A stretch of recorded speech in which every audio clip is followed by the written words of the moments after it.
Is there advice you can give to young kids that are living through a shitty situation of any sort, a tough life? Find a thing you like. Try to find a thing that you really enjoy. Try to find a thing that you're passionate about. Like an activity? Yes. For me, early on, it was drawing. It was illustrations. It was comic books. I wanted to be a comic book illustrator. And then it went from comic book drawing and illustrations to martial arts. But it was just another thing that I was very, very passionate about. That was my vehicle out of my dilemma. That was my vehicle out of my own anxiety and trauma and my own issues and insecurities. And find something. Find a thing that you genuinely enjoy, because getting good at things you genuinely enjoy is extremely beneficial for young people, because it lets you know that, like, everybody thinks they're a loser. Every young person thinks they're a loser. At least a young person in the situation I was at. I didn't know I wasn't a loser until I started winning, until I started doing martial arts. Martial arts taught me that, like, I could get better at stuff, that I wasn't really a loser. I just was someone who was, like, in a fucked up situation. But you could channel all that energy that you have as a young person into something and get better at it. And then all of a sudden people admired me. I was like, this is crazy. So I went from being someone who was incredibly insecure and basically a failure to someone who was really successful at this one thing that was very dangerous, that other people were scared of. And that gave me immense confidence and also a real understanding of the direct correlation between hard work and success. And also an understanding that you can't listen to people. Because even my parents didn't want me to do martial arts. They didn't want me to fight.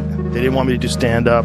There's, like, you have to understand who you are, and then in the face of other people's either criticism or, you know, lack of faith in your ability to succeed, you push through, and there's great benefit in that. And then you realize that you can kind of apply that to other things in life. You can apply that to critics. You can apply that to social media commentators. You can apply that to a lot of things. And I don't think people are happy if they don't have puzzles and complex tasks and things that are interesting to them, whether it's an art project or whether it's learning something completely new like stand-up comedy. Like, doing things that are difficult it's as much of a nourishment of the mind as food is a nourishment of the body. I think you need things that are puzzling to you, where you have to find your own human potential in the difficulty of the task and work your way through things. At least for me, and in my life, that has been 100% constant. I am a very happy person, and I have never had a moment where I'm not doing difficult shit. Give yourself something, an arduous, difficult task where you're challenged mentally and challenged physically. One of the great things about being challenged physically is it's also mental. The people that don't understand that have never really been challenged physically. People that think that physical challenges are just physical. It's just brute grunt work. It's not. It's emotional intelligence. It's understanding your desire to quit and conquering your inner bitch. All that stuff it's mental. It's playing out inside your head, and there's a mental strength that you acquire from that you can apply to intellectual pursuits. And the people that don't think that are the people that haven't attempted them. And there's an arrogance to people that only pursue intellectual exercises, only pursue intellectual things, and don't pursue anything physical. That the physical stuff is base, it's grunt work, it's primal, it's not necessary.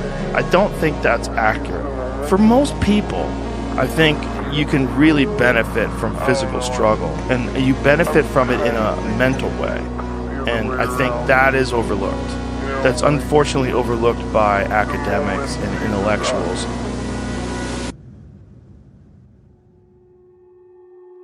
Find some difficult shit to do, because that gets away a lot of the anxiety that you carry around in your body. A lot of difficult things make regular life less difficult. And that sounds so simplistic, but particularly physically difficult things.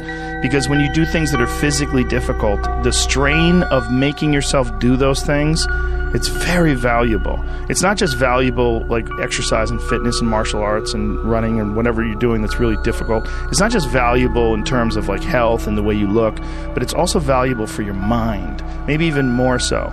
Because regular life can be confusing, and little things that go wrong and little problems that arise are exacerbated by the fact that you're not accustomed to dealing with hardship. So creating your own bullshit, whether it's through fucking some brutal kettlebell exercise or running up hills or something, is extremely valuable for you also, not just accepting the nuanced perspectives of other people, but also being able to navigate through this world with some sort of an understanding of just how complex it all is and how weird it all is, and not be overly thrown off by every little dip in the road and pothole that you encounter. That's the real message. The real message is we all started from nowhere. I mean, we all had bullshit jobs. We all felt like losers. But through time and effort, you build a stronger human. You build a stronger body. You build a stronger mind. You build accomplishments and will and momentum. And then you look back and you go, hey man, I'm not washing tables anymore. You know, I'm not washing dishes. I'm not cutting lawns. I'm not digging ditches. Yeah. You know, I'm a different person now, but I used to be. And these desire not to be that person, not to stay in it. That's what. That's the hardest part, right? Is to get out of that rut. When you ain't got shit and there's nothing going on, to have faith then is so difficult. To have faith when you're successful, it's like, yeah, listen, you've been successful for a while. Of course you got faith. Just keep doing what you're doing. That's easy. It's like you already got up the hill. Now you're just coasting. You know, you're just rolling down the hill. Everything's great. The hard part is getting up that fucking hill. Especially if you got a dad you're hiding from. Especially if you feel like you're a loser, or you never really had anything in your life that you could look back on and say, hey, I was really good at that. You know, and there's a lot of people out there listening to this. There's so many people that are in that starting point. Like the people that come up to you and say, I don't know what to do. What should I do? How do I do it? How do I get going? But you're going to have to figure it out, one foot in front of the other. You're going to have to find a thing and keep working at it and get better at it. That's one of the things that I like so much about martial arts. They let anybody in. And then from learning how to do that, you get better. And then you realize, damn, I can get better at anything. The desire to get better.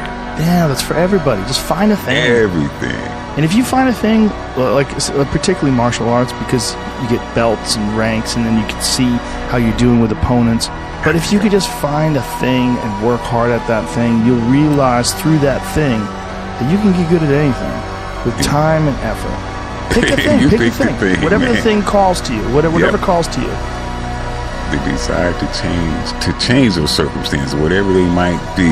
As long as you have to have that desire, the will to change those circumstances. Yeah. That's your start right there. But if you have the will, the desire to change it, there's your starting point.